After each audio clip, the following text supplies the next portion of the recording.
அஸ்ஸலாமு அலைக்கும். இன்றைக்கி பூண்டு சட்னி எப்படி செய்யுதுன்னு பார்க்கலாம். இட்லி தோசைக்கு தொட்டு சாப்பிட்டிங்கன்னா ரொம்ப டேஸ்ட்டாக சூப்பராக இருக்கும். வாங்க வீடியோக்குள் பார்க்கலாம். அடுப்பை ஆன் பண்ணி ஒரு எண்ணெய் சட்டி வச்சு அதில் நல்லெண்ணெய் சேர்த்துருக்கேன். கடுகு 1/4 ஸ்பூன், சீரகம் 1/4 ஸ்பூன். கடுகு பொரிஞ்சதும் கருவேப்பிலை சேர்த்துக்கலாம். 2 பூண்டு தோல் உரித்து கட் பண்ணி எடுத்து வச்சுருக்கேன், அதை சேர்த்துடலாம். உப்பு சேர்த்துடலாம்.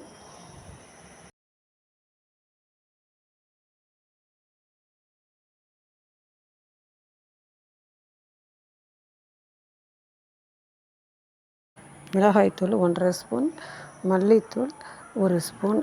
உங்களுக்கு காரம் தேவைப்பட்டுச்சுன்னா நீங்கள் கூட குறைச்சி மிளகாய்த்தூள் சேர்த்துக்குங்க. மசாலா வாசனை போகிற வரைக்கும் வதக்கிக்கலாம்.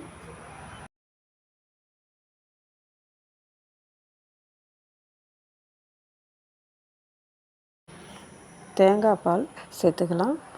திக்கான தேங்காய் பாலாக சேர்த்துக்கோங்க. தேங்காய் பாலுக்கு பதில் நீங்கள் தயிர் கூட சேர்த்துக்கலாம்.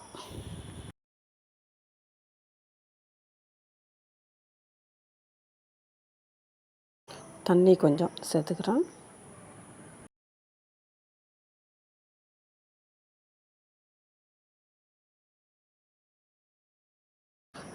பூண்டு நல்லா வெந்ததும் இப்போ எலுமிச்சம்பழம் சேர்த்துக்கலாம். எலுமிச்சம்பழம் பாதி எடுத்துருக்கேன், அதில் நான் கால்வாசி நான் புரிஞ்சுக்கிறேன்.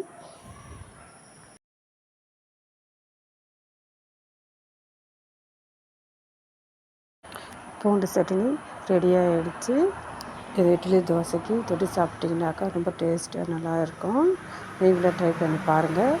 பிடிச்சிருந்தால் லைக் பண்ணுங்கள், ஷேர் பண்ணுங்கள், சப்ஸ்கிரைபர் பண்ணுங்கள். அஸ்ஸலாமு அலைக்கும்.